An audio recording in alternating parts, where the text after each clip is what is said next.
Hola, voy a daros algunas indicaciones para poder abordar el cuaderno sobre el barroco. Bien, para empezar tenéis que tener a mano los apuntes y acceso a la página web de la materia. En la página web de la materia, en la entrada principal, tenéis que colocar barroco. Y una vez que sale barroco, os vais a encontrar varias opciones. Escoger esta, la que aparece esta escultura con el fondo negro, con una escultura de Bernini, uno de los escultores emblemáticos de esta época. Una vez que estemos aquí, vemos el contenido del cuaderno y aunque parezca mucho, no es tanto. Mira, o lo podemos simplificar, siendo que es un tema importante. La situación política en Europa y el Concilio de Trento, esto es como una introducción al contexto histórico de la época. Luego nos vamos a centrar en parte de la arquitectura y luego en la escultura, en la pintura, bastante la pintura y un poquito de música y otro poquito sobre traje inmobiliario. Bien, yo aquí en la página web he hecho una síntesis de cuestiones que tienen que ver con el tema, aunque también las podéis ver en los apuntes. Así que en los apuntes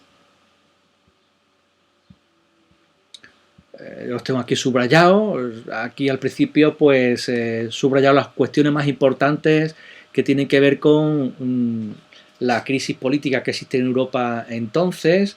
En España es el reinado de los que se llaman Austrias menores, Felipe III, Felipe IV y Carlos II. Por cierto, hay un error aquí cuando dice que el conde duque de Olivares fue válido de Felipe, y pone sexto. Felipe VI es el rey actual de España, es Felipe IV, ¿vale? Eso lo tenéis que corregir.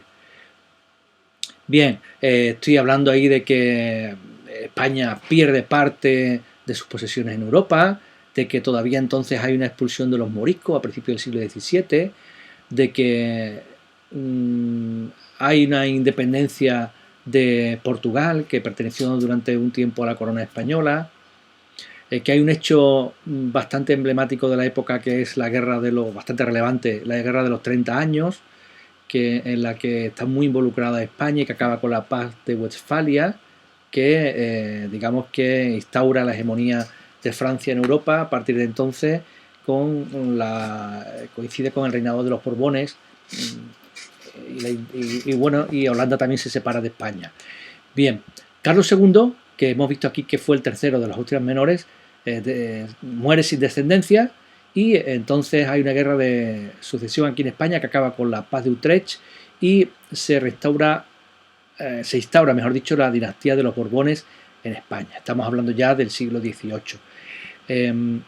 Bueno, aquí vamos a hablar de los orígenes de la palabra barroco, no detenernos mucho ahí, simplemente deteneros en esto que pone aquí, que es que el barroco se inicia en el siglo XVII, 1600, y acaba a mitad del siglo XVIII, 1750, por ahí más o menos, cuando empieza el barroco. Bien, todo esto lo podemos ir viendo también aquí en el esquema de la página web.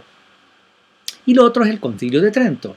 El Concilio de Trento en realidad se da en el siglo XVI, se da antes, dura bastantes años, pero es muy importante porque es un concilio que se llama ecuménico, es decir, intenta la unión de lo que era la cristiandad entonces, y fue una reacción a la reforma luterana con lo que se llama la contrarreforma. Y la contrarreforma pues pone en valor las imágenes, pone en valor las imágenes, tengo yo aquí esto. Aquí vemos la contrarreforma. El arte se vuelve como una herramienta de propaganda de la fe, y cuando se inician las procesiones de Semana Santa, que tanta incidencia tienen en la cultura de lo que es luego España.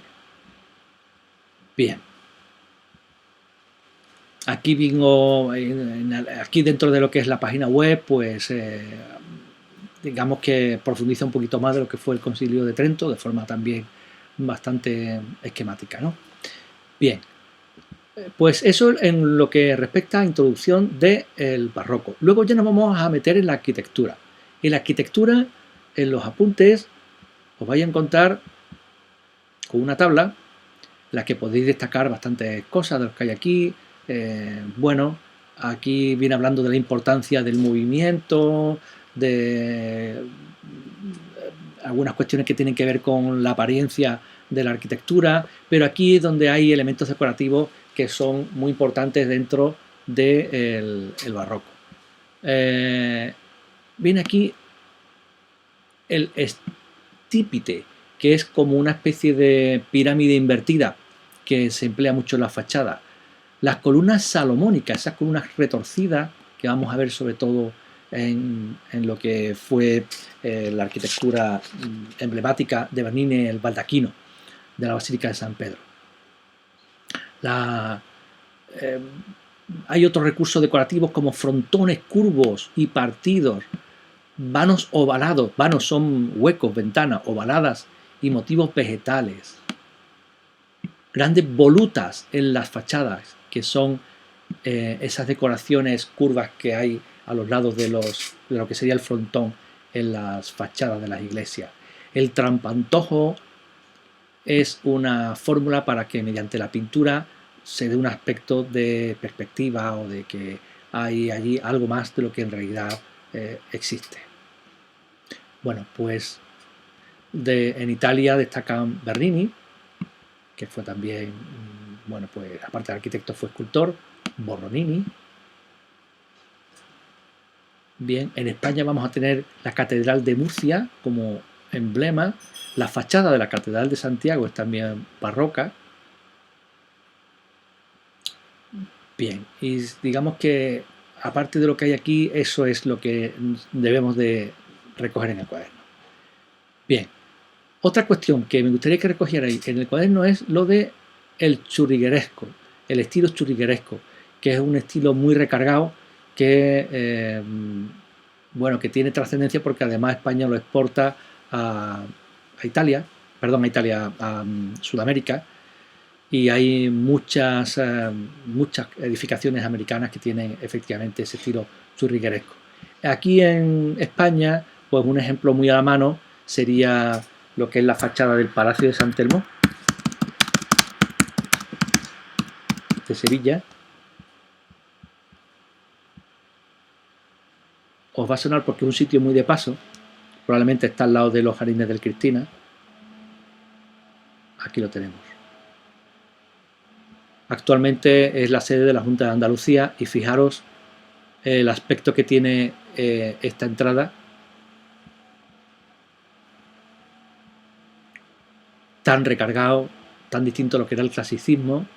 La columna no es la clásica así salomónica que después vamos a ver, pero sí que tiene ese elemento curvo. Estas son las volutas que veis aquí. Las columnas, más que un papel de sostén, pues tienen un aspecto como decorativo. Vale, pues visto eso, nos vamos a centrar mucho en el baldaquino, que es esta escultura emblemática del barroco que está en la Basílica de San Pedro. Es de bronce. Fijaros aquí la columna salomónica. Y bueno, pues si miráis y buscáis un poco sobre el baldaquino vais a encontrar un montón de curiosidades, como por ejemplo el uso de las abejas en la decoración, porque representa a la familia del Papa en aquel tiempo. Bien. Esto de aquí, de la Cátedra de San Pedro, lo olvidamos, ¿vale? Esto no fijáis en ello. Yo, de hecho, creo que lo voy a quitar de ahí todo.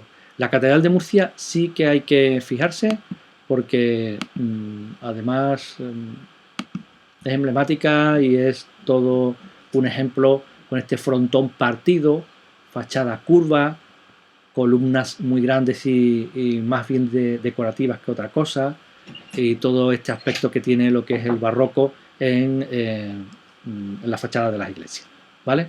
Así que estar atento a ello. Bien, pues para no alargar mucho, después ya hablaremos en otro apartado de lo que es la escultura y la pintura.